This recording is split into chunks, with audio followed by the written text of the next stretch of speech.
Buenos días, buenas tardes, buenas noches, depende de en qué zona horaria nos escuches y de dónde estés. Bienvenido a tu podcast favorito que todavía estás apenas conociendo, el Podcastination. Daniel. Hola, ¿qué tal? Pues bienvenidos. Estamos muy contentos ahora de hablar de una cinta que atrapó hasta cierto punto nuestra imaginación. Por otro lado, no tanto, pero ya vamos a descubrir cuál es. Manuel. Hola, ¿qué tal, Carlos? Hola, ¿qué tal, Daniel?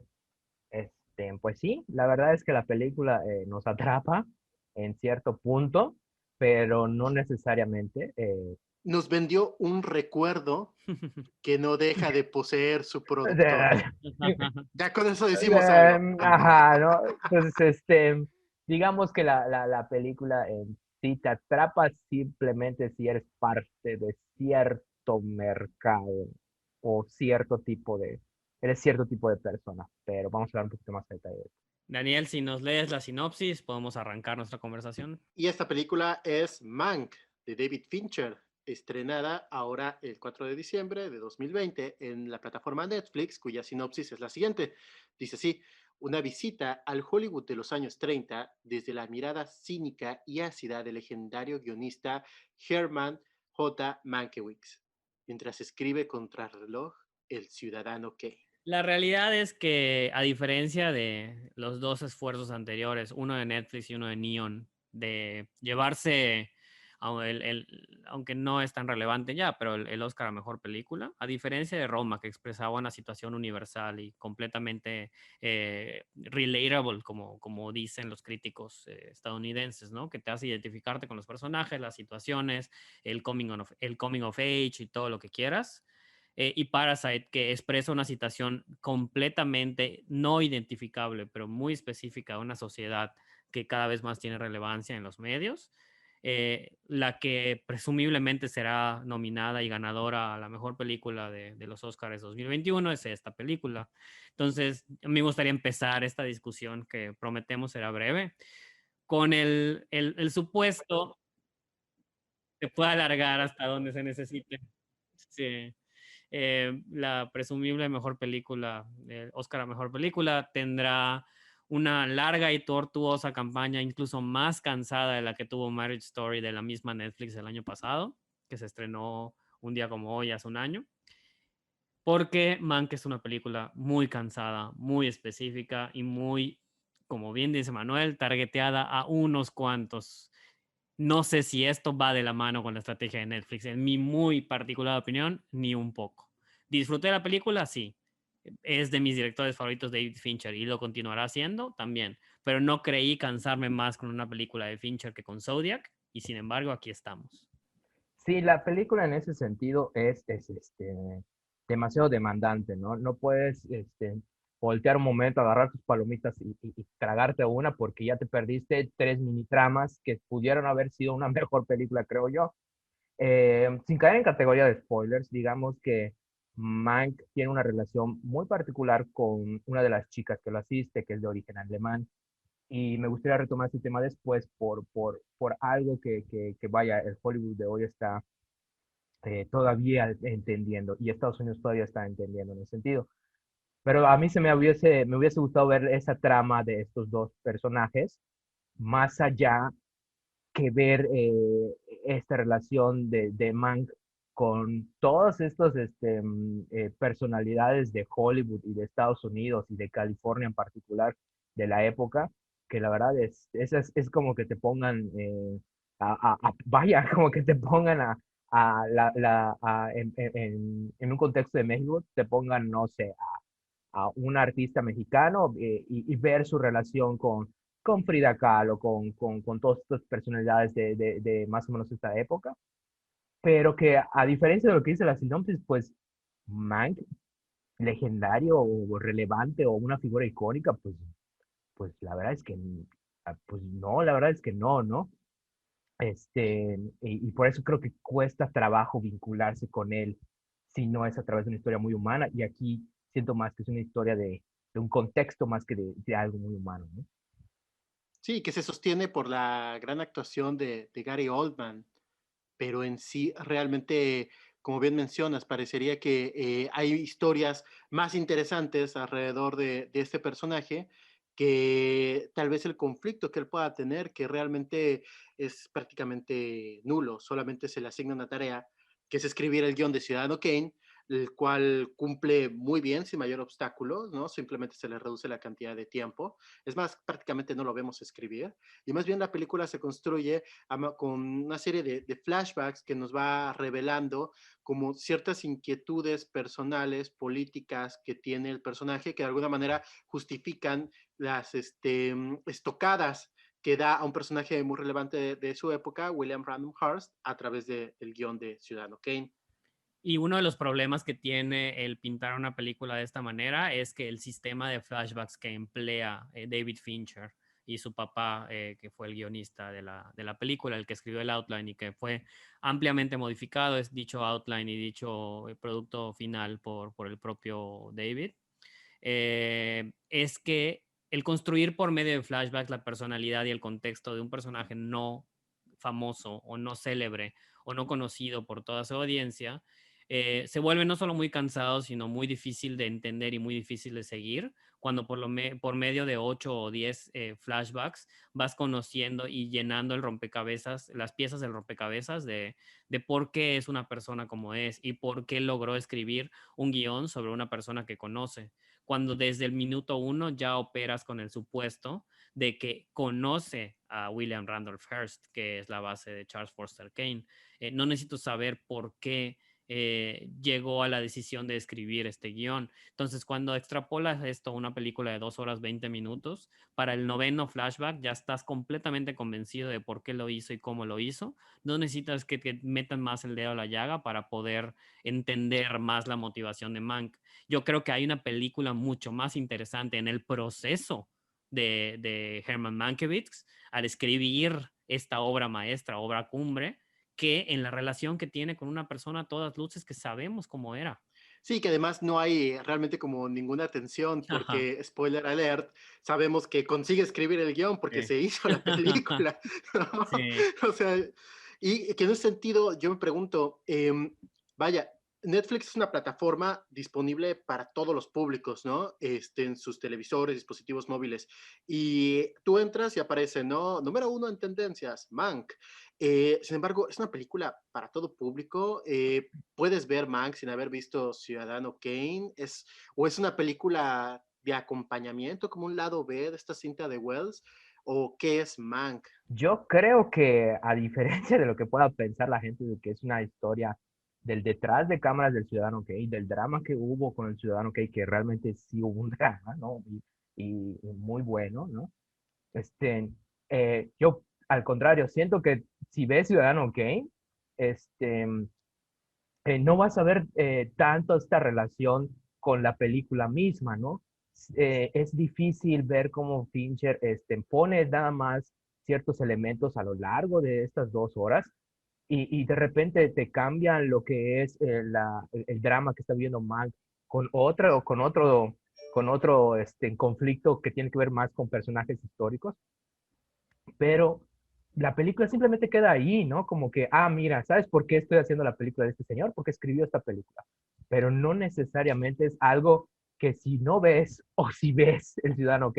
Te aporte algo más allá del hecho de que se peleó con Orson Welles por el crédito, la verdad. O sea, entrando en categoría de spoilers, ese es el gran drama, ¿no? Y ahí se intersecta perfecto con una de las citas, bueno, vamos por dos partes. Es una película que necesita contexto, sí. Es una película que necesita leer y apreciar más del conflicto Mank, Wells, Hearst, Studio System, MGM, RKO y el partido progresista y el partido conservador. Todo eso lo tienes que saber, sí.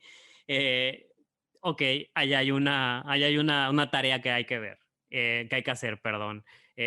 No estoy seguro si debes de haber visto y apreciado Citizen Kane para verla, quizás no, pero definitivamente tienes que leer y clavarte para entender qué es lo que estás viendo y por qué los estás viendo. Porque normalmente, sí, cuando ves una película y la aprecias, es por cómo está. Pero esta película únicamente la puedes apreciar si sabes de quién carajo están hablando todos los personajes, ¿no? Es por eso que decíamos que va para un mercado Sí, específico. Es para personas que tienen que estar con la Wikipedia al lado para, de esto está hablando, o de plano ser alguien que sea o historiador o muy fan de cine y de esa época, no solo de cine en general, sí. sino de esa época en particular. Y vaya, o como nosotros tenemos la fortuna de ser, de conocer personas que pues se dedican a dar clases de cine, pues tienen que ser profesor de cine para entender pues esto tiene mucha relevancia, ¿no? Y una de las citas de Fincher que descubrí en donde mencionaba en mi investigación post película es esta, y la digo, nada más la traduzco, ¿no? Pero la digo verbatim de como la mencionó Fincher, como respuesta a un reportaje del New York Times.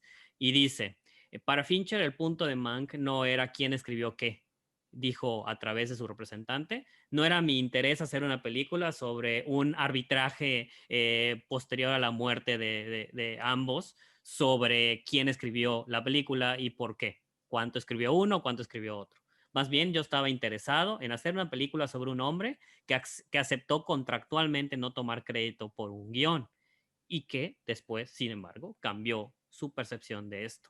Eso fue lo interesante para mí. Ok, David, te respeto y creo que eres uno de los cineastas más vivos, más importantes y uno de los estandartes de la generación, pero eso no es interesante. No es para nada interesante. Hay miles de cosas muy interesantes sobre todo lo que grabaste y lo que, me imagino que es celuloide, entonces lo que filmaste.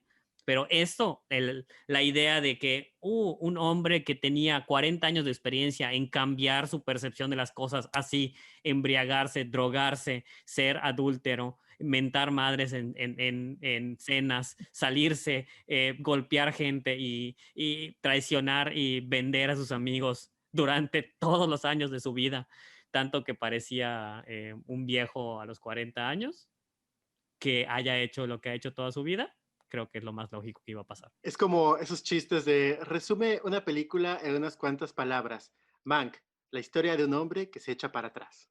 Y ¿saben qué? Lo peor de todo es que es lo que menos importa en la película. Sí, Lo que menos importa en la película porque al final realmente creo yo que, como les digo, ¿no?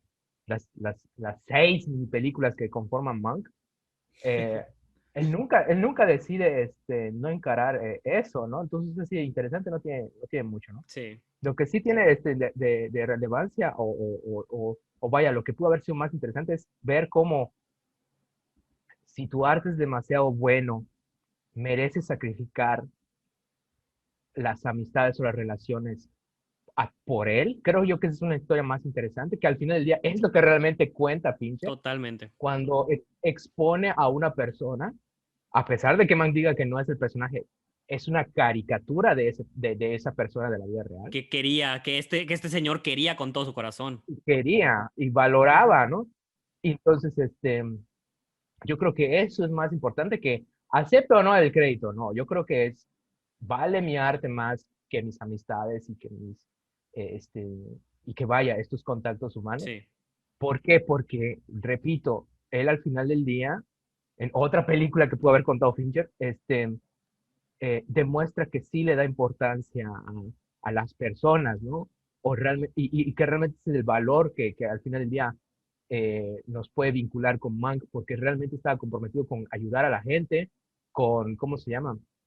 Con que su país fuese algo que tienen esta visión de ser, pero que todavía no consiguen, que es realmente una utopía, a pesar de que se desprecia esa palabra en la película misma.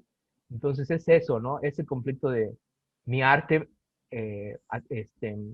exponiendo y vendiendo a una persona a la que aprecio, ¿no? Más que el crédito, no, sí o no. O sí. sea, la verdad es que ahí no hay un drama.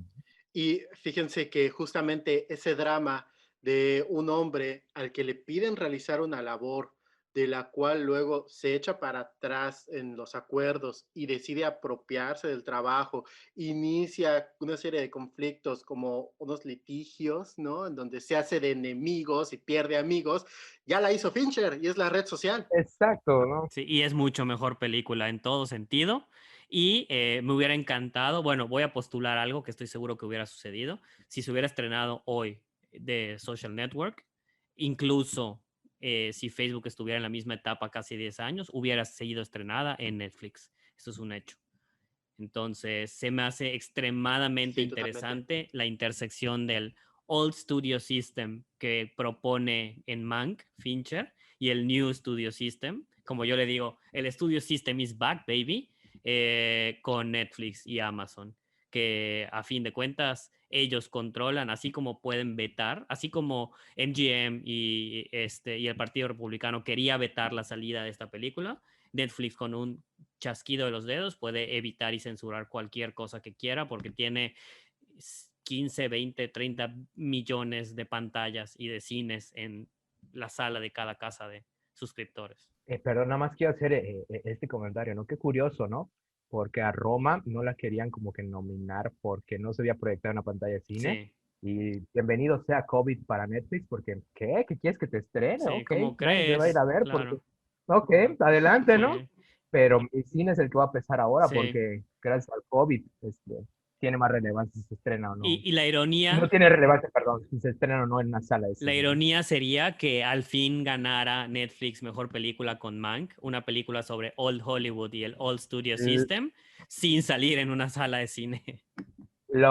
Vas a ver que va a ser la primera, así como Parasite fue la primera en ganar, que no fuese lengua En inglesa, inglés, que sí. eso habla del contexto Sí, de Hollywood. Vas a ver que va a ganar Mank y esto va, ¿sabes por qué va a ganar? Porque todavía Disney Plus se está posicionando sí, y HBO Max todavía se está posicionando, entonces no va a tener peso como para sí, que sus propias producciones tengan esa relevancia. Entonces, sí. Netflix ahorita es las salas de cine, ¿no? Y además Hollywood como que históricamente suele premiar las películas que hablan de Hollywood, ¿no? Del cine hablando del cine. Hay como que saca a relucir su narcisismo Hollywood, ¿no? Ahora hay que ver si envejece como el artista o envejece como Roma. Entonces, yo siento que va a quedar un poco entre la mitad. Siento que Roma se va a apreciar con el tiempo y Mank le va a pasar algo más como el artista, que se va a ver como si una película que el artista, otra en blanco. Ah, ya, ya ¿Cuál? veo lo que hiciste, que se tomó que se tomó tal cual como Mank, se tomó como una carta de amor al Old Hollywood muy seria y muy autoimportante y terminó siendo ahorita una respuesta de trivia eh, que creo que Mank va por el mismo camino, va a ser una película para los nerds cinematográficos y muy lejos de ser algo accesible para verse 2 o 3 veces. Lo único que sí es que a Gary Oldman sí se merece el Oscar, porque sí es un personaje que te transmite una buena onda, ¿no? Cuando lo ves trabajando Sí, con las personas que lo asisten, así como te transmite la acidez y así como te transmite cierta melancolía. Entonces yo creo que Gary Oldman es la película, sí. ¿no? Entonces no hay Lo más, la verdad. interesante de Gary es que te hace sentir por qué a la gente le caía bien Mank, por qué le daban tantas oportunidades y chances, porque ese carisma que trae, que aunque algunos críticos dicen que está muy acartonado y que no está actuando, pues no me importa si está actuando o no. Yo no veo a Gary Oldman, yo veo a Herman Mankiewicz y no veo a un cartón y veo a un güey que caía muy bien y que era un güey social y agradable y un borracho de los que caen bien y por eso tuvo trabajo 40 años en Hollywood. Sí, el carisma pesa ante todo. Hace un momento decías que Mank es una película para los nerds de cine.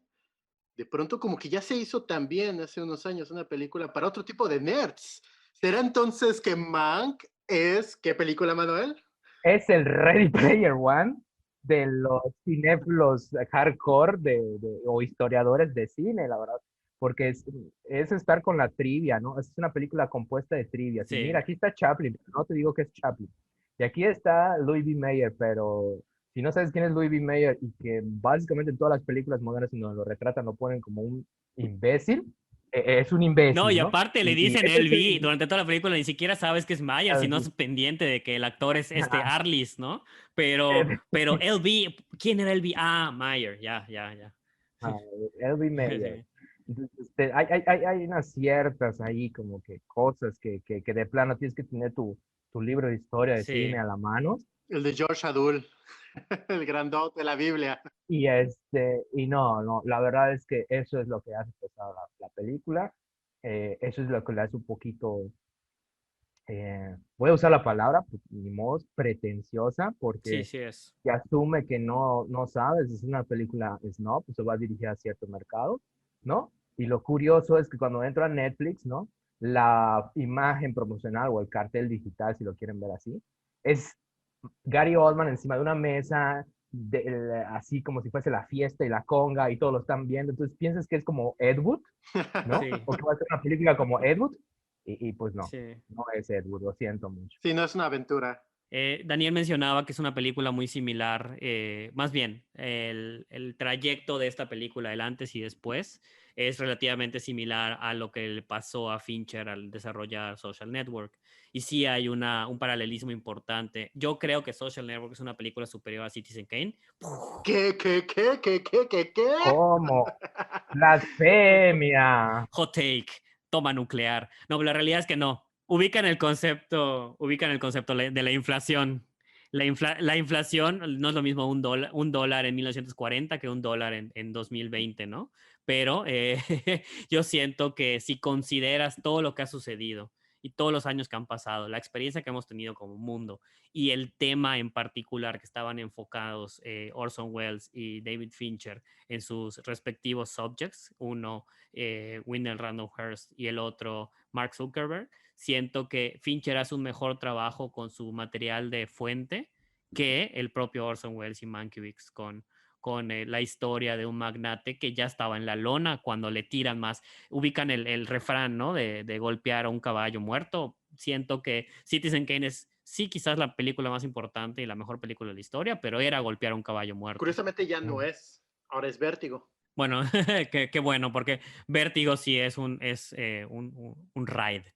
Entonces siento que Social Network es mucho más efectiva como película, tal vez no mejor, pero mucho más efectiva, porque habla como una alerta de lo que viene de un a todas luces sociópata, que sí se toma muchas libertades con la realidad, pero a fin de cuentas la historia le dio la razón a Fincher al engrandecer a este personaje que mucha gente en 2010 tomaba como una burla, una broma, a un nerd de Harvard que quería reitear las curvas de sus estudiantes, ¿no? De sus compañeras de estudio. Y terminó siendo el hombre al día de hoy, el hombre más poderoso de la Tierra, más poderoso que el presidente de cualquier país, ¿no? Entonces, ¿quién hizo más con lo que tenía? Siento que Fincher con Zuckerberg, que Orson Welles y Mank con Hearst. Sí, de pronto recuerdo que en su momento cuando se estrenó The Social Network, como que había una cierta ridiculización hacia la película de a quién se le ocurre hacer una película de Facebook, ¿no? Que esperan que la gente, porque tiene Facebook, va a ver una película sobre Facebook. Corte a 10 años después, estamos esperando una secuela porque esa historia tiene que continuar contándose. Y bueno, en este sentido, que creo yo es la parte interesante de Mike, o la parte más divertida de Mike, que les digo, es una mini película que pudo haber sido más interesante que todo esto.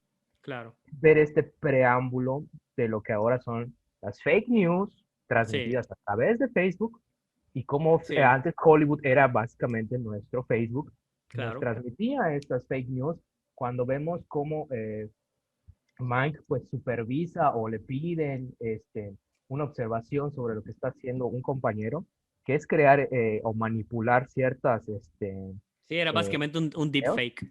Exacto, un Básicamente un deepfake deepfake. de quién es el candidato oposición eh, de la élite de Hollywood. Este, esta, este preámbulo, ¿no? O este paralelismo que quiere hacer Fincher pudo haber sido más interesante, ¿no? Teniendo en cuenta que, bueno, ok, tal vez no haga mi segunda parte de red social, pero si tengo este contexto histórico, si tengo a este personaje y tengo esta historia que está aquí presente, que es cómo desacreditar a un candidato a través de fake news, ¿ok? Y de que hay un preámbulo y de que hay un paralelismo. ¿Por qué no concentrarse en esa historia de Hollywood en particular? ¿Por qué meter como 1000 historias más? ¿Ok? Sí, cuando de por sí ya Fincher se pasa media hora haciendo paralelos entre 2020 y Exacto. 1940. Es increíble todo lo que habla en metacomentarios sobre el Partido Republicano actual, sobre el Red Scare del comunismo, el macartismo, todo este tipo de ideas antisocialistas y anticomunistas.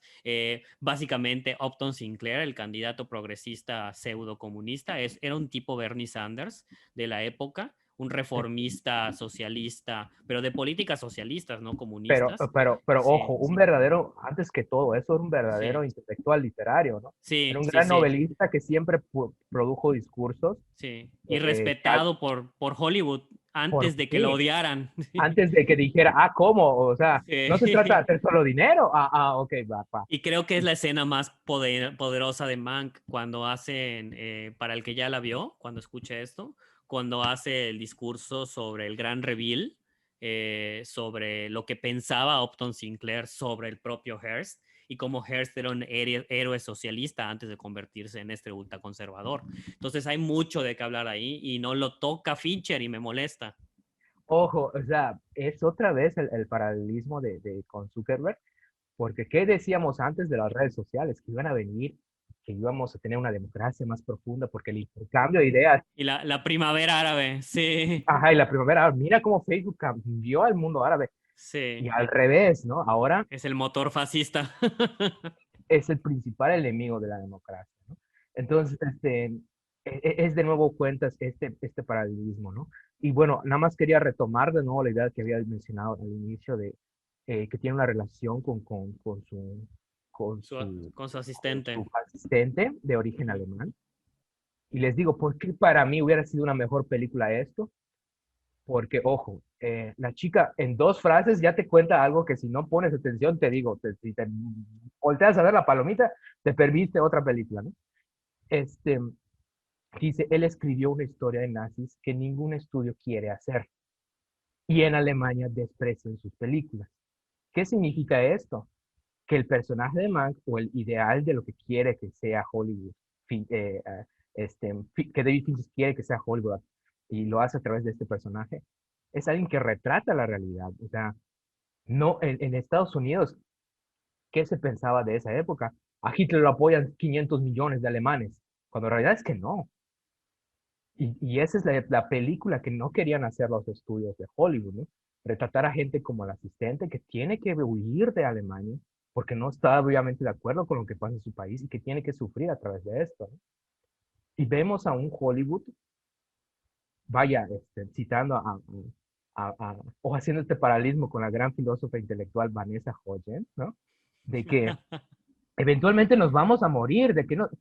Vemos a Louis B. Mayer preguntando, ¿y qué es un campo de concentración? Sí, la Porque ignorancia total viven de los totalmente millonarios, sí. desfasados de esta realidad, ¿no? Sí. Que les iba a llegar en 5 años, iba a ser su día a día, su vida. Muchos de los que vemos en la película probablemente hayan sido drafteados para ir a la guerra mundial.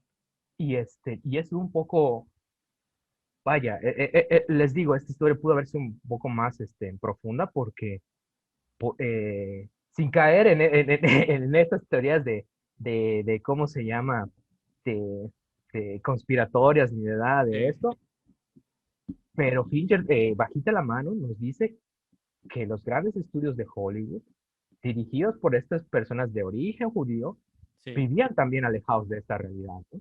De qué sí, era lo que le pasa a los judíos sí, en Alemania. Entonces sí, yo digo que hay cositas ahí que Fincher pone, no sé si por temor o por no temor de buscarse enemigos, simplemente lo deja velado, ¿no? Y esa es ahí la parte importante de la película. Pero sí, sí, te digo, si de repente pasa una mosca por tu casa y no tienes ganas de regresar, te perdiste ese contexto histórico. Y si no sabes todavía de lo que está hablando o por qué es importante tener en cuenta ciertos datos, es muy pesada y no vas a entender, ¿no? De lo sí. que está tratando de decir Fincher con pequeñas pinceladas, ¿no? Sí, y tratando de siempre ser un poquito el que le da la razón al director, porque a fin de cuentas es la película que quiso hacer y pudo hacer. No estoy de acuerdo al 100% con David Fincher, pero creo que las dos razones por las que estamos viendo el producto que estamos viendo es porque el guión lo dejó gran parte del guión de su papá intacto, que fue escrito hace décadas, entonces ha cambiado mucho el mundo desde que se escribió. Es más, se escribió con base en un ensayo desacreditado al 99.9%. O sea, la película es una ficción, más ficción que Social Network, más ficción que la propia Citizen Kane, pero a fin de cuentas una historia que quería contar David Fincher, ¿no? Esa es una de las razones. Y la segunda razón, que es lo con la que me gustaría concluir mis ideas, es que esta es la película que David Fincher quería hacer. No está diciendo la verdad. Hay una razón por la que no es un narrador, un reliable narrator, Mank y su gente y su crew. Porque todas estas personas únicamente están apoyando el punto de vista de Herman Mankiewicz, de nadie más. Incluso Orson Welles es como un outsider, como el extraño que de repente irrumpe en Victorville para recordarle a este güey que está escribiendo una película, ya sea por teléfono o por la puerta, ¿no? Es de, oye, güey, tienes una chamba, la firmaste.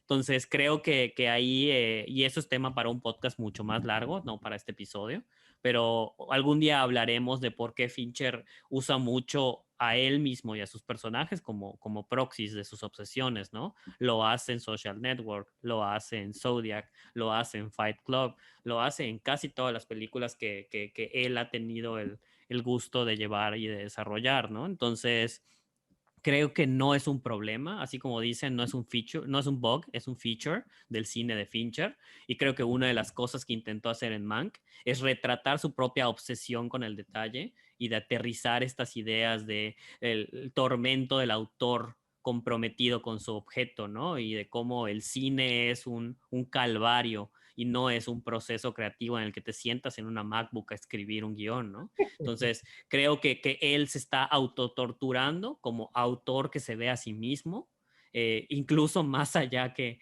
nuestros otros sospechosos comunes del cine norteamericano. Creo que él en particular, a diferencia de Christopher Nolan, él en particular sí amerita el título de autor, pero eso no le da un pase automático para ser autoindulgente. Sí, Entonces, yo concluyo diciendo que Mank es una autoindulgencia sí. entretenida, pero es una autoindulgencia que únicamente él y su círculo y todos los críticos de cine de este planeta van a entender. Aquí es cuando David Fincher le pone pausa a nuestro podcast y dice, un momento, he cobrado conciencia de mis problemas. Cancela su cita con el terapeuta. Pues yo para concluir, Pero creo que ya lo dijimos todo. No quisiera que tú que nos escuchas te quedes con la impresión de, esa película de Mank, pretenciosa, no la voy a ver, ¿no? ¿Para qué pierdo mi tiempo? No, al contrario, vela. Creo que es una película... Pierde tu tiempo. Pierde tu No, tiempo, pierde tu tiempo. pierde tu tiempo como lo hicimos nosotros. Pero si lo vas a perder, Sí. infórmate previamente sobre lo que vas a ver.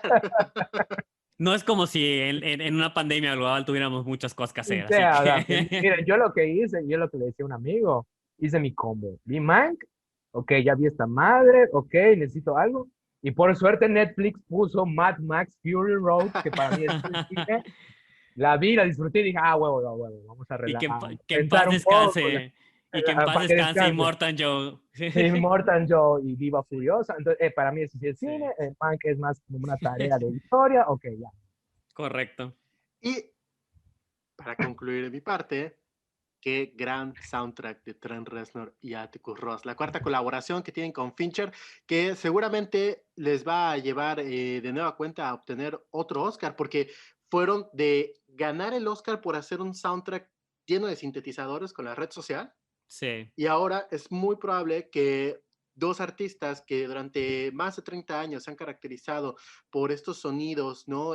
Industriales, ¿no? Esta mezcla entre lo mecánico y lo humano, ¿no?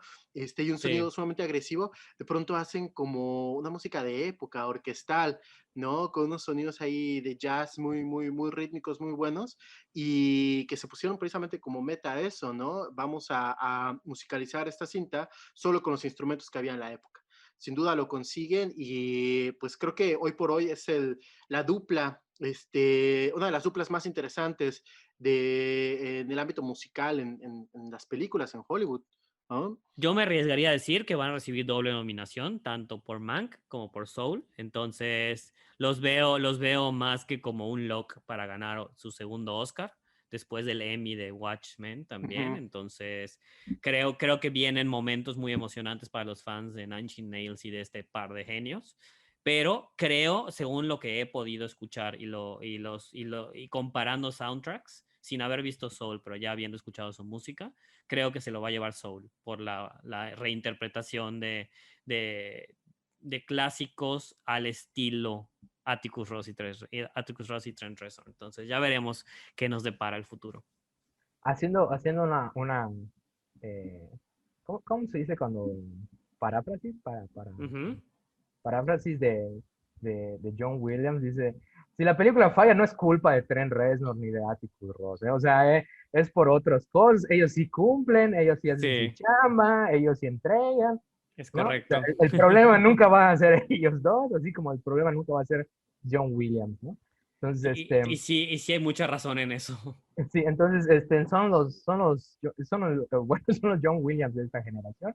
Y sí, ahí van a ganar más cosas, ¿no? Sí, Sí tienen ciertos elementos, ¿no? Cuando la película se torna un poquito más oscura, ¿no?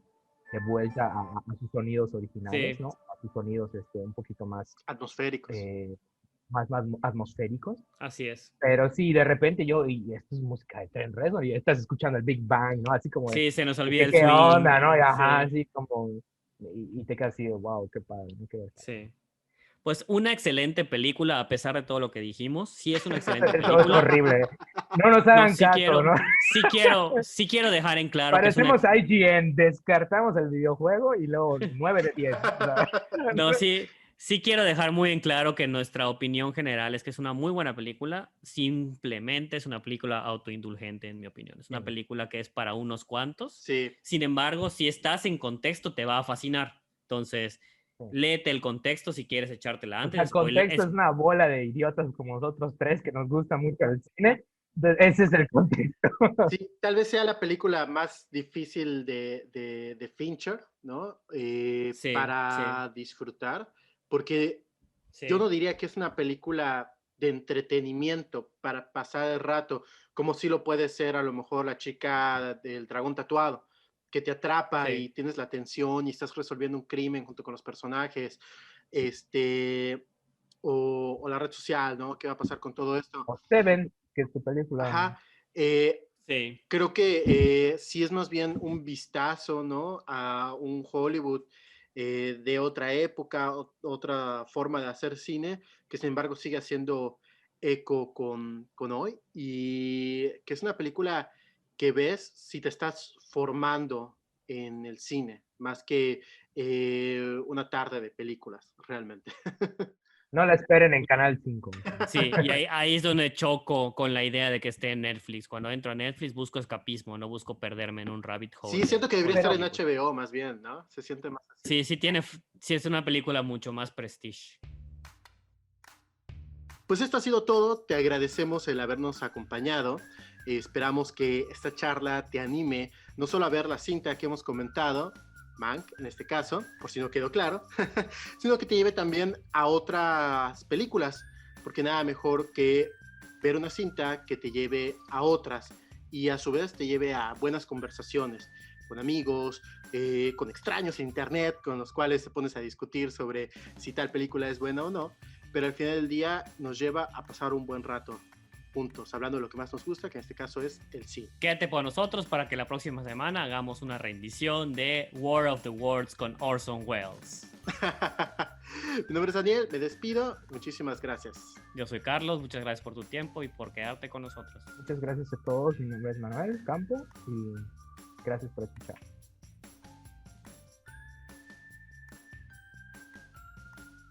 Listo, excelente. Muy bien, muy buen ensayo, chicos. Vamos a grabar.